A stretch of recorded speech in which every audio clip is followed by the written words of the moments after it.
The same religion that's capable of hideous acts of destruction can also be capable of moments of healing, of restoration, and of hope. But educate a girl, and you educate her entire family. There is a sun within every person. When that anger sets in, write it. Write the letters, but don't send them. You never want to leave concrete proof of insanity.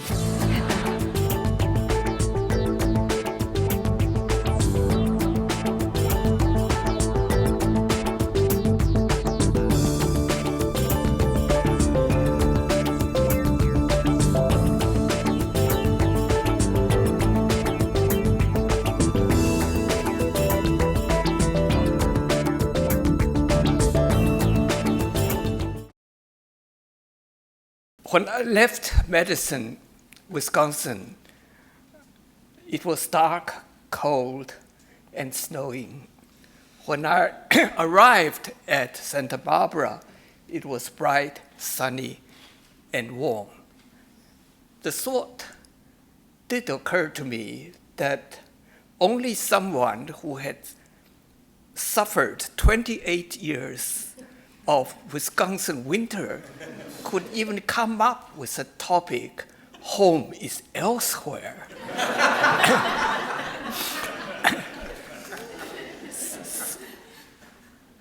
To offer this topic at Santa Barbara cannot help but be unconvincing. But let me give the old college try. All animals move out of their home base when, for one reason or another, conditions deteriorate, or when they are threatened by enemies. They move because they're pushed. Only humans move because they're not only pushed, but pulled by images of something better elsewhere. Much of human history is one of migration. On the other hand, much more of it is people staying put in one place, generation after generation.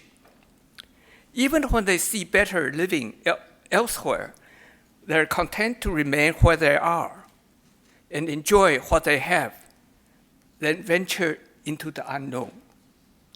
Humans are conservative. They have a fondness for the familiar, for home, for security over adventure. And yet, how do we know that even the most sedentary people do not dream of elsewhere?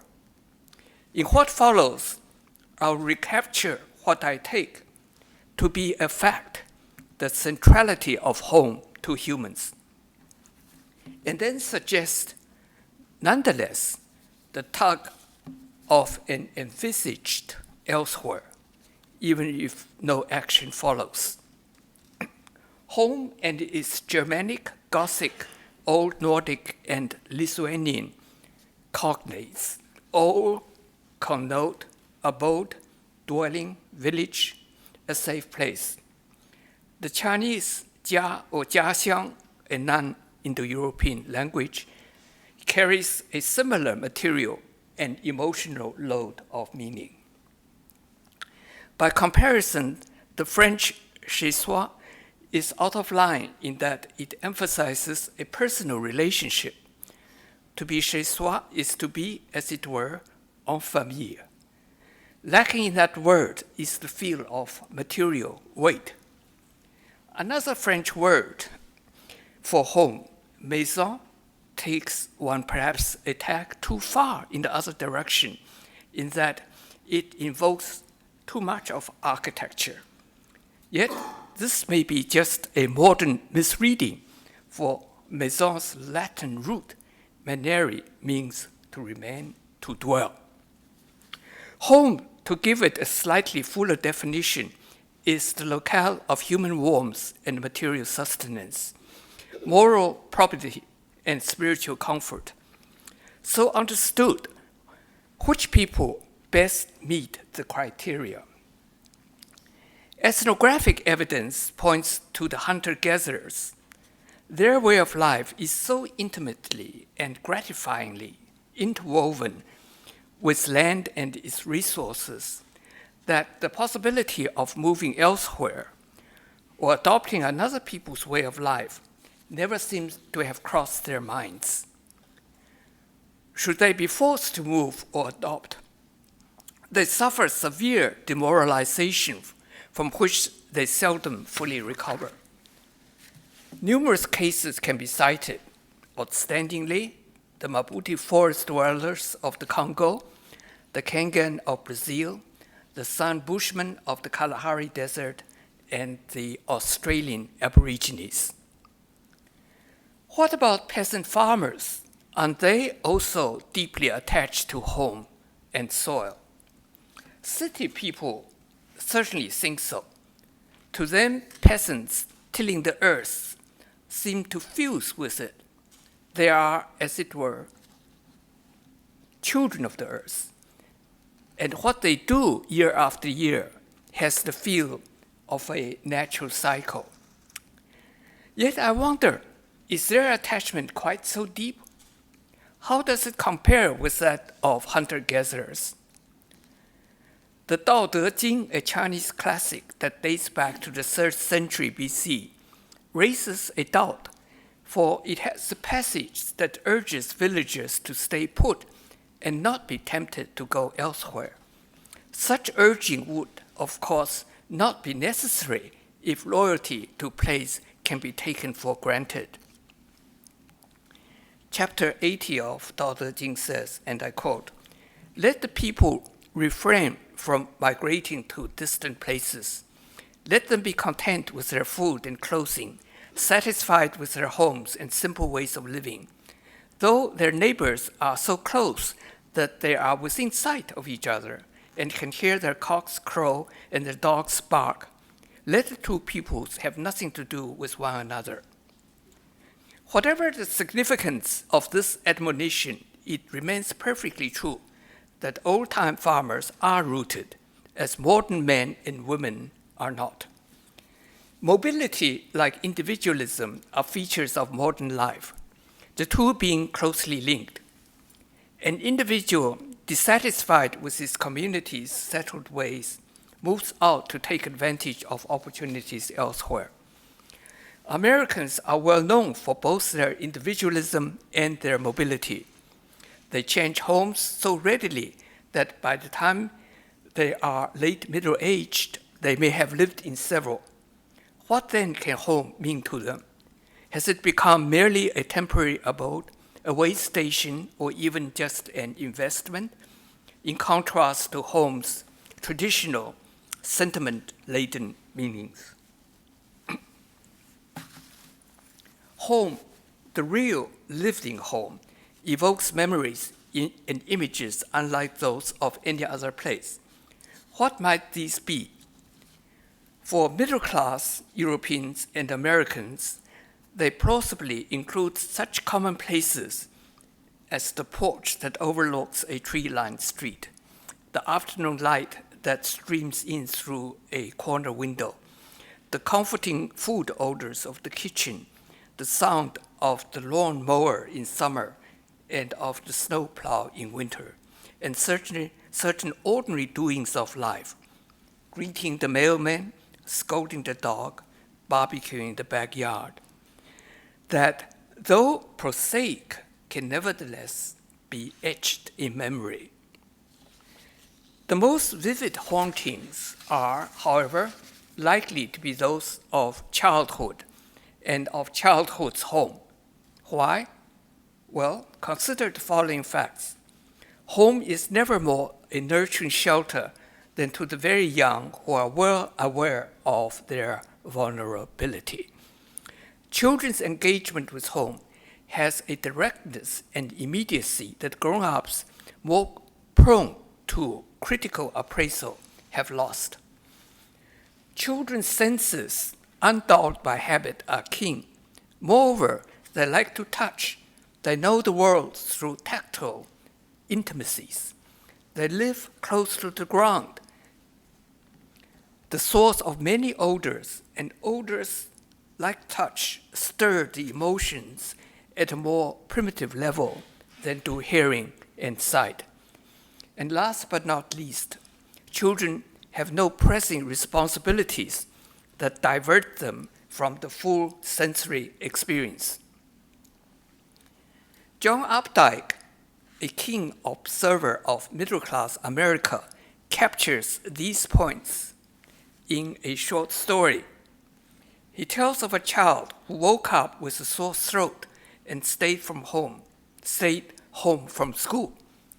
He called imperiously to his mother, who carried up to him his breakfast of fresh orange juice, seedy from his squeezing, the toast warm from his toasting and cut into strips, the Rice Krispies, the blue cream pitcher, the sugar. The child sunk into the fever-swollen mountains and valleys of the blankets where books and crayons kept losing themselves. Outside, grown-ups attended to their duties.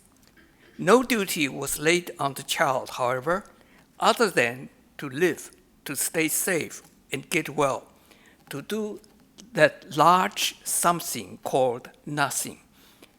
The house in all its riches attended to him, settling, ticking, clucking in its stillness. Grown-ups, too, know something of this caring aspect of home, as well as home's ample sensory stimuli that for all their fleeting existence add up as the days, months, and years go by. The result is the rich and subtle ambience that is home's unique signature. Since this ambience is hard to put into words, it is rarely acknowledged at a conscious level. Also adding up as time passes and contributing to home's difference from other places are routines that create stolid comforts. The word routine suggests the humdrum and the inconsequential. However, unlike the routines of workplace and office, those of home are not inconsequential, for they are dictated by the cyclical requirements of biological life. Rootedness converts place into home, but how long does it take to do so? Not generations, as one might think, but more like decades or even years.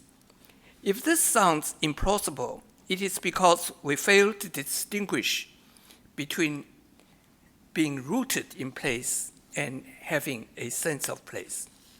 Rootedness is, or can be, an objective measure. Archaeological and historical research shows that some people have lived in the same place for centuries. Sense of place is, by contrast, a subjective measure, having less to do with the length of habitation than with the people's affinity for the substance and aura of a place. People who are objectively rooted may nevertheless have only a limited grasp of time span, how far it extends into the past and the future. Hunter-gatherers, for example, tell stories of their ancestors, but these reach only a generation or two before they merge with mythic founders and heroes. Their view of the natural environment also lacks temporal depth.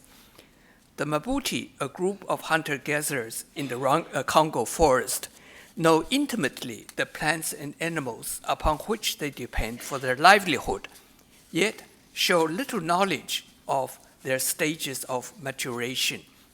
They are unaware that the aquatic larvae they eat turn into mosquitoes, or that caterpillars turn into butterflies. Some rooted people have created high culture, with writing as one of its proudest adornments. Such people might be expected to value their past and to have recorded it in writing. Not necessarily so, however, as the case of India shows. Rather than record the good times and bad times, the successes and failures of the past, as the Chinese have done, Indians chose to bolster their sense of collective self with a rich body of myths and legends. Museums are another means to memorialize ancestral accomplishments. Significantly, neither China nor India thought of building them until the influence of the West was felt. America, on the other hand, showcased its past even before it had much past to showcase. Boston established a historical society in 1791. New York did so in 1804. Others soon followed. In each instance, the society's purpose was to collect and preserve documents that told a more or less flattering story. But not only written documents were preserved, also preserved and put on display were material artifacts such as old furniture, tools, and all sorts of bric-a-brac. Such humble collections might constitute the core of a future museum. By the 1960s, there were some 2,500 museums in the United States, as compared with only 274 museums known to exist on the Indian subcontinent. The United States is a young country that constantly reaches out to the future. Old neighborhoods are demolished to make room for high-rises and shopping malls. Such future orientation means that American people lack a proper sense of place, which requires, among other things, an appreciation of the past. While this is true, it is also true that an excess of appreciation can work against a sense of place.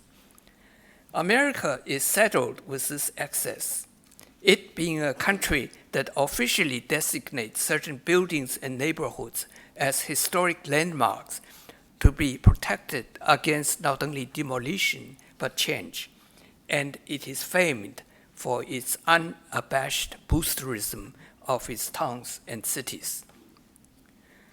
Of course, many small towns in heartland America do not advertise themselves, are not self-conscious about their past or boastful of their future. Time in such places is not directional, but cyclical, as nature's course is cyclical. Or it is the thick present, that is to say, it can seem to stand still like those drowsy Sundays that never end. The people who live in small rural towns feel rooted, and they may be said to have a deep sense of place, even though that sense is not given articulation. Helen Sandmeyer comes close to depicting the mood of such a place. This is what she says of her own hometown, Xenia in Ohio. It was home the same day by day, year after year. The town has no high moment of beauty and perfection to lay an obligation on us to preserve it as a museum. It encourages no glamorous illusion that life once was wholly fair. It is a background that makes no demands on its children. It does not sustain in them any extravagant hope. In these streets, under these roofs, they are free to dream their dreams in peace. They are also free to forget them when they must, and to accept instead the humdrum daily life of the generations of mankind, the same life that has given the scene that weight and density which even children busy with their sleds have apprehended. Now, compare Sandmeyer's Xenia with the Heimat as idealized in an Austrian almanac of the year 1953. An Austrian's past is undoubtedly deeper and more colorful than that of an Ohio town, yet I maintain that its sense of rootedness and of place is weakened rather than strengthened by an overblown rhetoric of appreciation. The almanac declares of Heimat that it is, I quote, first of all, the Mother Earth that gulps down God's clouds, sun, and storm, so that together they prepare the bread and the wine that rest on our table and give us strength to lead the good life. Heimat is landscape. Heimat is the landscape we have experienced. That means one that has been fought over, menaced, filled with history of families, towns, and villages. Our Heimat is the Heimat of knights and heroes of battles and victories, of legends and fairy tales, and so on and so on. A fundamental appeal of house and home, and for that matter of any solid material object, is its projection of stability and permanence. We humans need both, since we, creatures of mood and flesh, are neither. We die and quickly exit the world. Material objects, by contrast, endure, and they can be passed on to posterity. The chair I'm sitting in should be good for another 50 years, writes a reporter in the New Yorker magazine. The typewriter should clatter into the 21st century. This solid glass paperweight could be darn near eternal. People who may not be born yet should come by my house and snatch them up as the wonderful bargains they will be. That's why I took good care of them, to extend their usefulness beyond the unimaginable day when I'm no longer here. The big orbits of prominent people referred to legacies they left behind.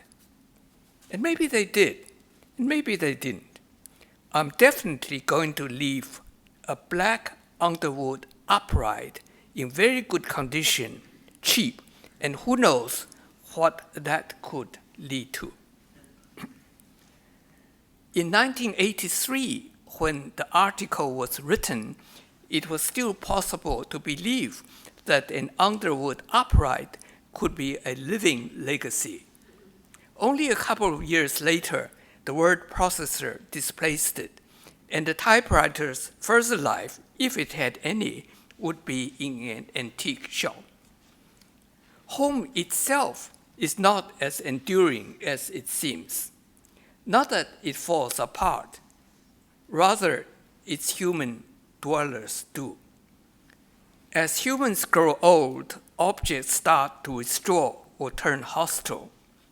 The table that was a source of pride becomes a sharp-edged thread in the dark, and the stairway that promised access becomes a barrier. As for human relationships, home is customarily remembered as a cove of mutual support and comfort, forgetting that it can also be a prison in which feelings that stew in confined space turn into hatred and despair. Life's tragic comic dramas occur mostly in the home. Between them stretch dull periods of inconsequentiality. On the bright side, home is where people rest and recoup. It is where they sleep. Now, sleep would seem to be an unqualified good, and yet it is not without ambivalence. In dreamless sleep, people are at one with the world, a state that is much desired but rarely achieved while awake. The desire to merge is, however, a sort of death wish. To be alive is to be separate.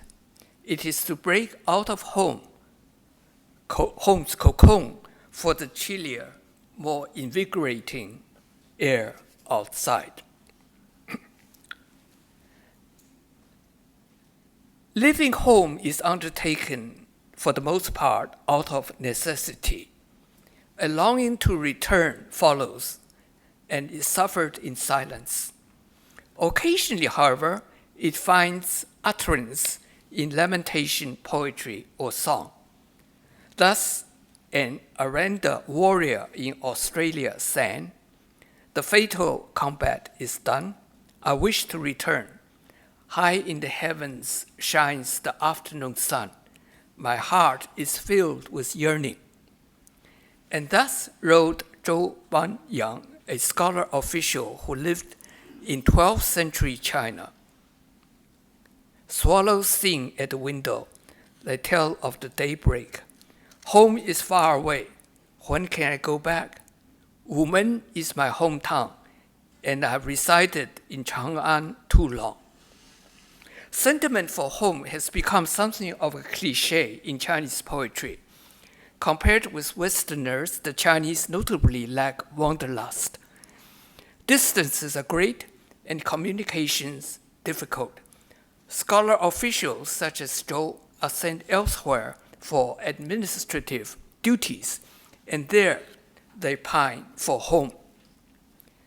Pining for home can make people melancholic and even seriously ill.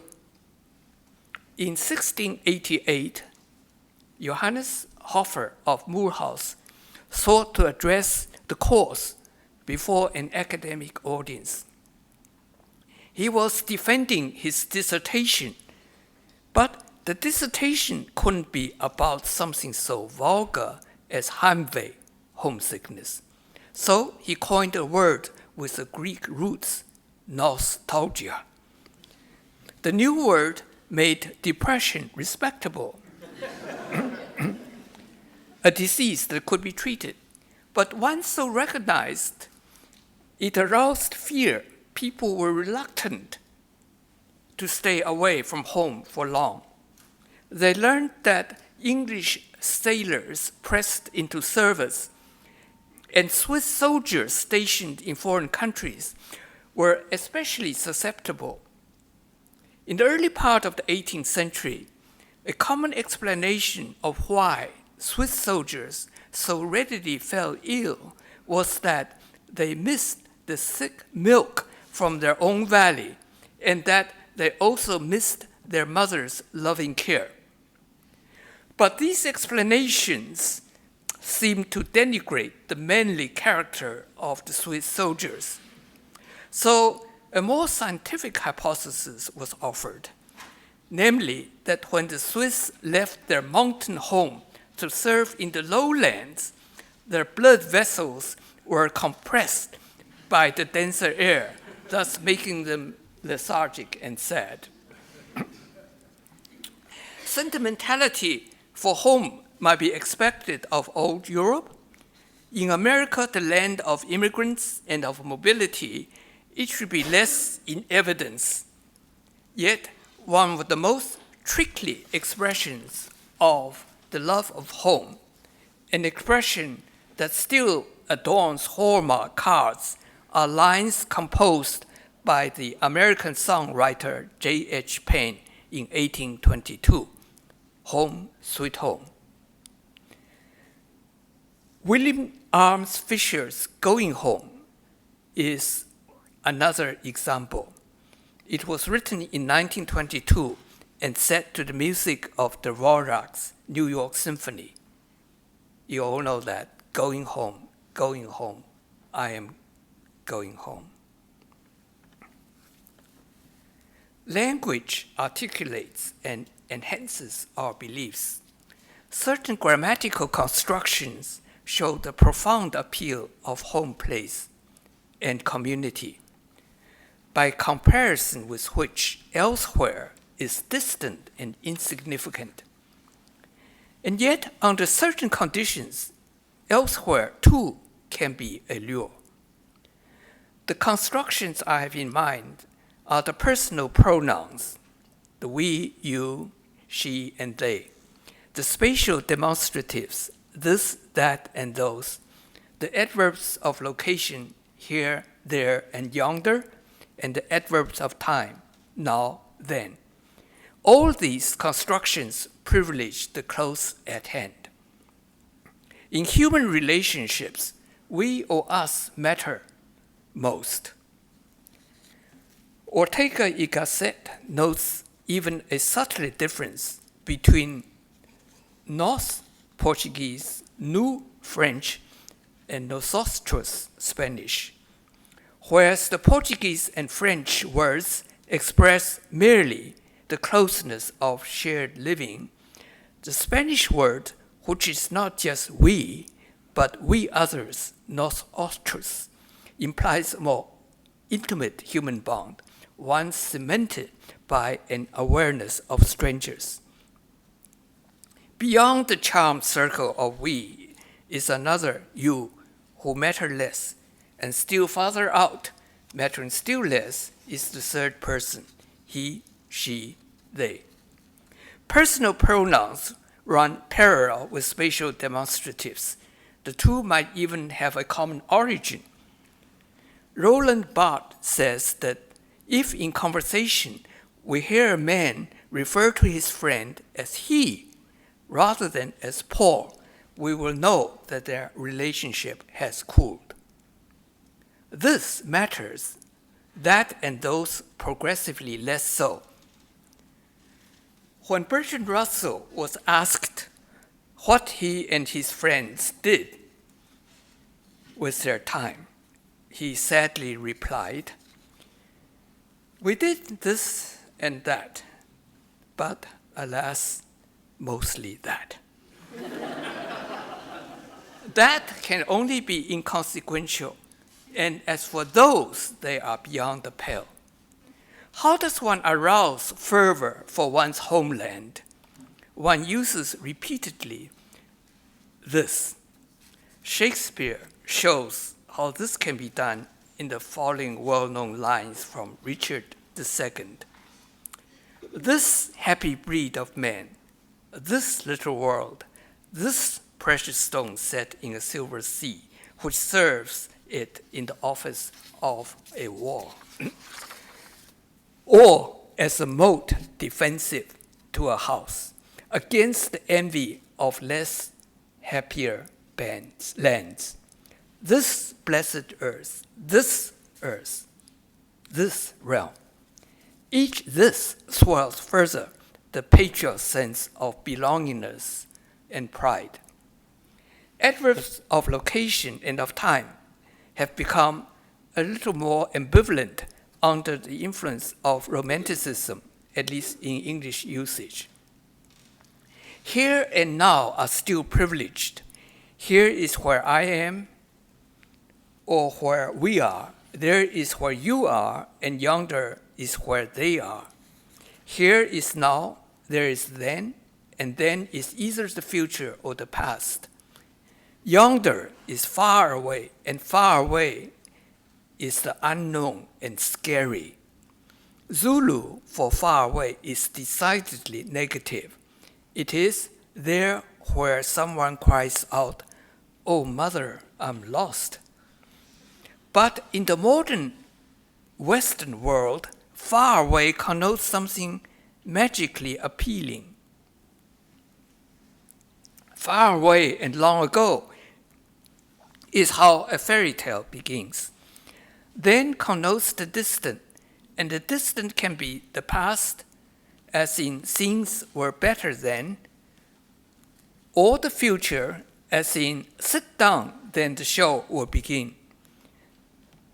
But with sufficient distance, then becomes far away and timeless, an utopian place where no one ages and no one dies. Ponce de Leon in 1512 searched for the fabled fountain of youth in Florida. James Hilton, in his novel The Lost Horizon, placed the land of eternal youth in remote Tibet. But every holiday resort makes a claim to being outside of time and its burdens, the idyllic place where no one needs to wear a watch.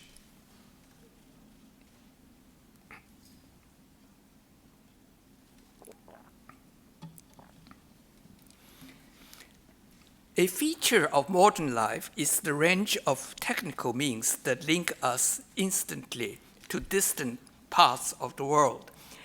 We can always be elsewhere, and although the elsewhere may not be appealing and may even be repellent, it is nonetheless able to seduce our imagination and hold it captive. Suppose I'm a cab driver tooling down a winding road in the Colorado mountains. The road and the mountains are his environment. He is bodily there, and his mind, I assume, is on the road. But no, his radio is on, and he's cheering the Cincinnati Reds. Or again, suppose I see a man in an armchair reading a newspaper. I take that room to be his place. He's often there. But is he? Bodily, yes. But his eyes are glued to headlines on the front page, and his mind is where his son is, a soldier in Afghanistan. Reading can conjure up a reality so vivid as to overshadow the one we are in. An extreme example is the story told about soldiers in the First World War who, in mud-filled trenches and with bullets whistling overhead, read Tolstoy's War and Peace to get war's full flavor. Books and electronic media can take us elsewhere, but only in imagination. When we fall in love, we may actually even gladly abandon home for elsewhere. What need of home when all the comfort and nurture we require, as well as beauty and ecstasy, are provided by the beloved? In romances, lovers leap over the wall to start a new life. My question now is, can one also fall in love with a geographical place, be swept off one's feet by a view, a landscape? The answer is yes. Something like this happened to Hugo Williams, a young man of 21 who drifted from country to country, continent to continent, and ended up in a small boat at the mouth of the Tigris and Euphrates rivers. The men in the boat were friendly. They passed around a cigarette containing hashish. Williams made himself popular by puffing at it.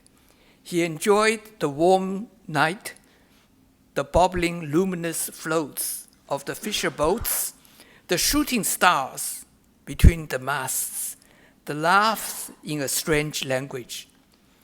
He then noticed for the first time how far he was getting from home. Rather than feel homesick, he experienced almost total physical pleasure at the thought. I had a similar experience at the same age. A few friends and I arrived at the edge of Death Valley, California at night in a howling dust storm. We couldn't fight the wind and set up tents, so we slept in our sleeping bags. I woke up early in the morning, rubbed my eyes, and was confronted by Death Valley in all its stark, sterile beauty. I felt instant identification with it. Would I have known who I really am if I had never left the humid East? How limiting home can seem in retrospect. It fed and clothed me. It gave me habits and customs, but it held no mirror to the psycho-spiritual kernel of my being.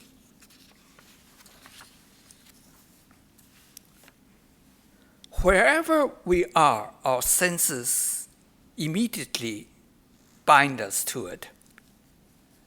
Think, and we're out of our senses, detached and elsewhere. Significantly, a common image of the wise man or seer is one who is blind or can barely see. And the common image of the thinker, intellectual, or nerd is one whose eyesight is poor and has to wear glasses. A sapiente or thinker has no need of home and may indeed believe that homelessness, not being bound to the values and beliefs of a particular place, is a requirement of thinking. Aristotle was apparently the first to recognize this. In an early work, the Protracticus, he argued that the philosopher should be homeless. This nowhere should love homelessness, this nowhere, as though it were a country. Who were the intellectuals in Greece's golden age? Plato might be the last to have real roots in society and place. His successors seem to have lived beside society rather than in it. Aristotle, Theophrastus, Zeno, Cleanthes, and Chrysippus were all of them foreigners. Only Epicurus was of Athenian stock, though by birth a colonial. Thinking makes us an exile, which is why thinking, a long process that separates one from place and community, is widely discouraged. As for exile, in the sense of physical expulsion, it was and is considered a calamity. God, after all, deemed it an appropriate punishment for Adam and Eve when they yielded to temptation. Had they successfully resisted, they would have remained in Eden, the perfect home. They would have retained a childlike innocence and lived in ignorance of the height, depths, and ambiguities of human life. They would have forfeited opportunities for not only intellectual, but also spiritual, moral growth. History provides instances of people forced into exile and suffering deeply from it. And yet the same people might gain certain spiritual benefits from the displacement, at least in the long run. Consider the Jews.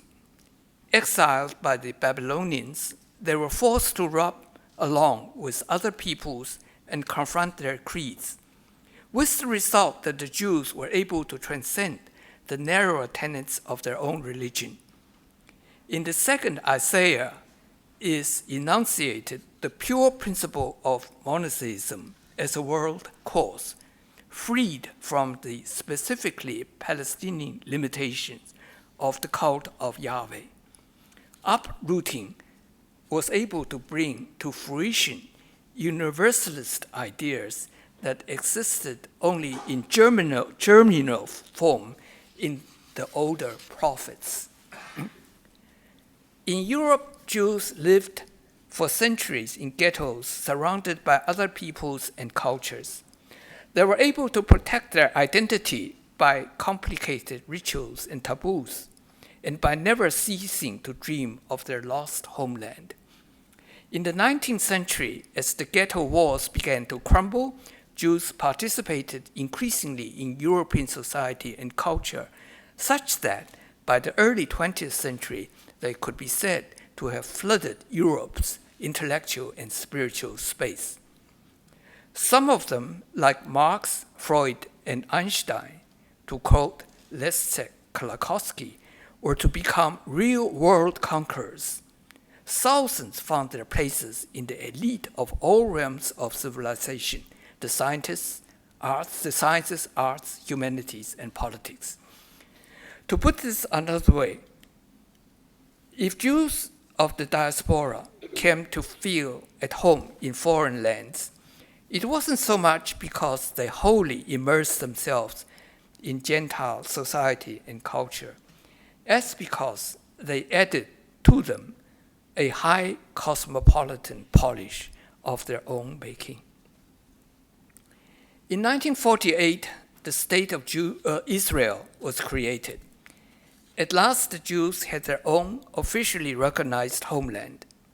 60 years after its founding, Israel can boast of prosperity and a high level of cultural and scientific achievement.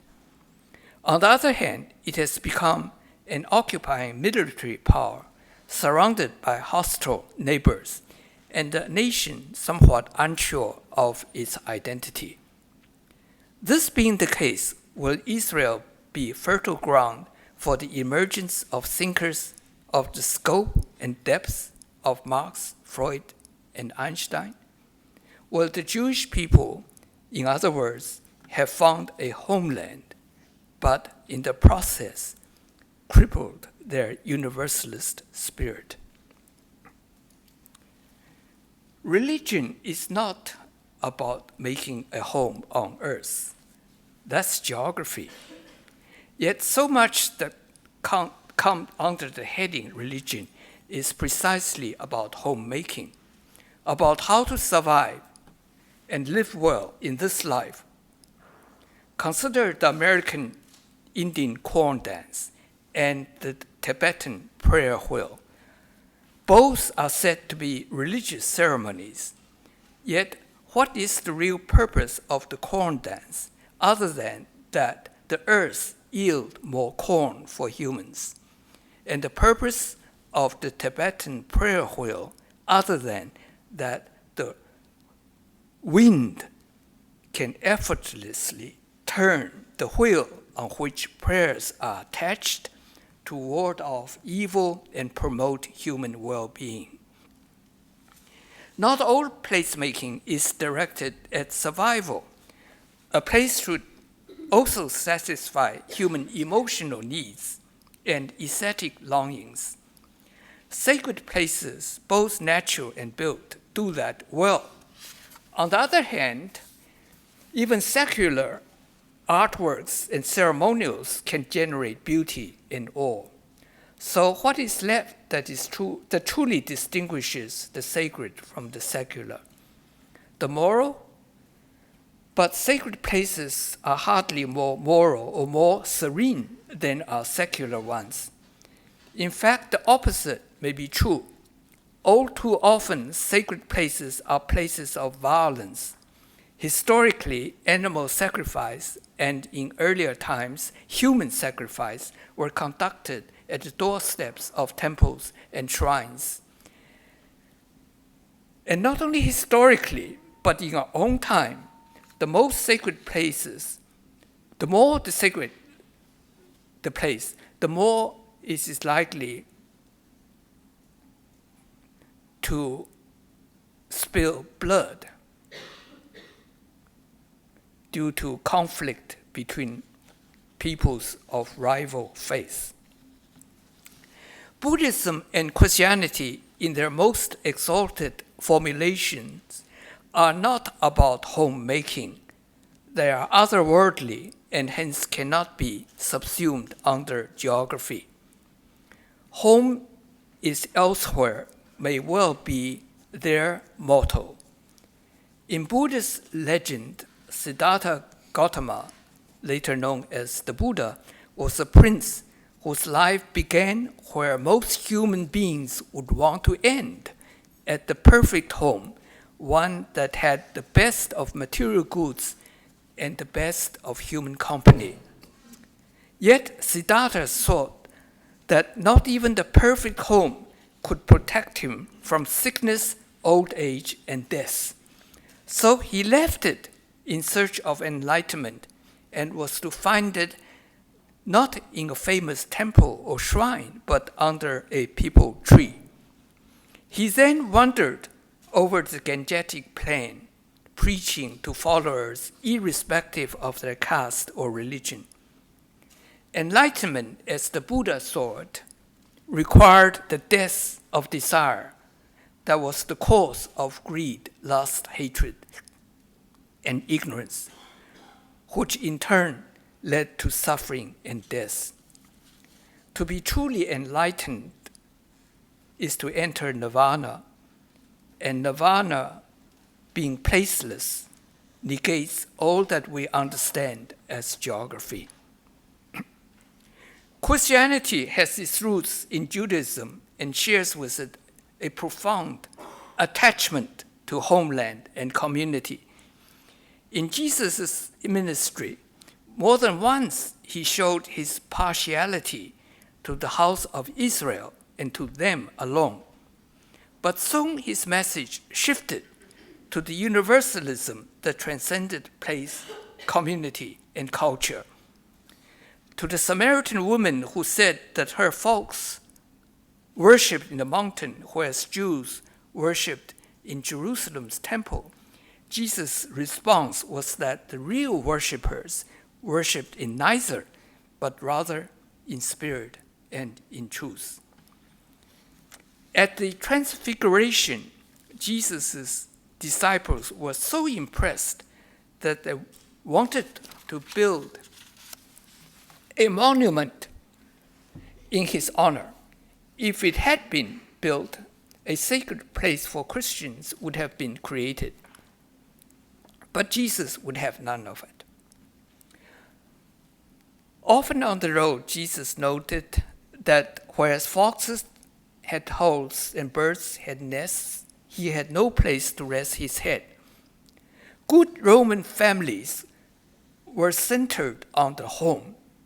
To them, what was especially objectionable about Christians was that they lacked proper respect for home and hearth. They had no household shrines at which to worship ancestors and gods. They were deficient in family values. The Roman patriarch's word for the Christian was pilgrim, peregrinus, by which he meant a bird of passage, a wayfarer, a foreigner, none of which was complimentary. The early Christians, however, turned the meaning around. They took pride in being strangers and pilgrims on the earth, for their true home was elsewhere.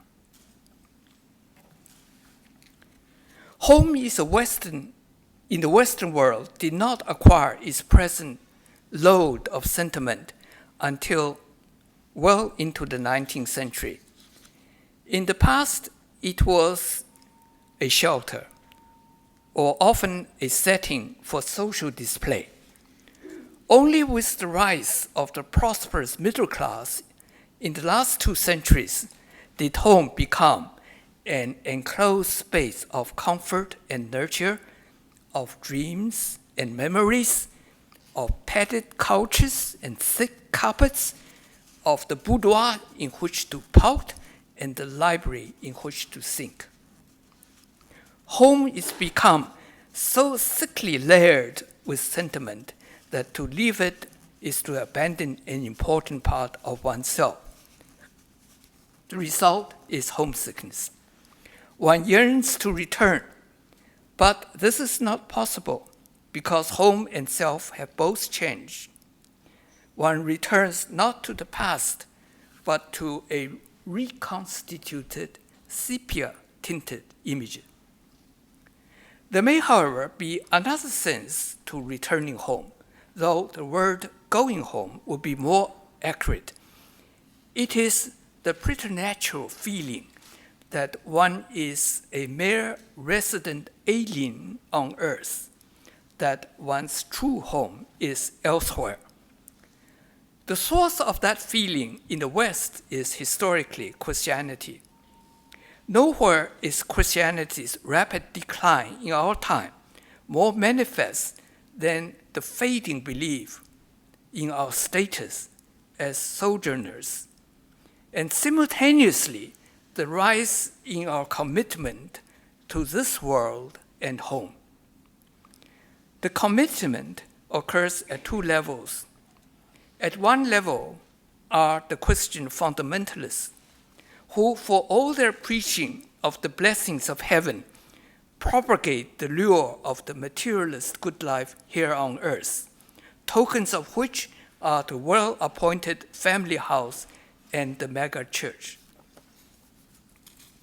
At another level are the well-educated, secular liberals whose good works consist in keeping the earth green and forever habitable, a permanent home for humans and their fellow creatures. What else, they might say, is there to strive for?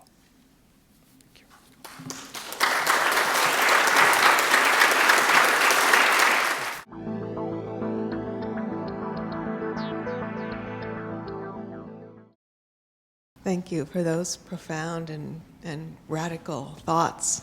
I'm deeply moved. I appreciate very much your celebration of the tug of the envisaged elsewhere, and then also your idea that home can be a prison in which feelings might stew in a confined space and identities might become uncertain.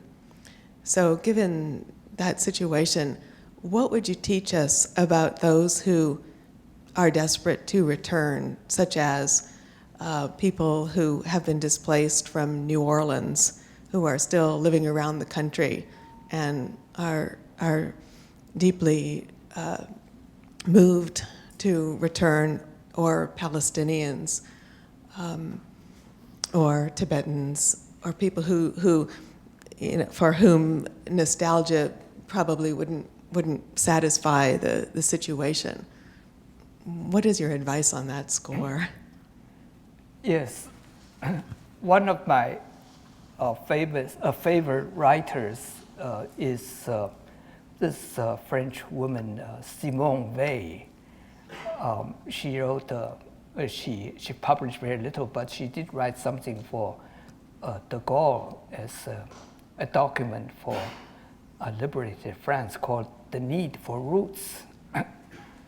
And people reading it liked it very much because it feeds in to a sentiment we all share, that we need to feel connected.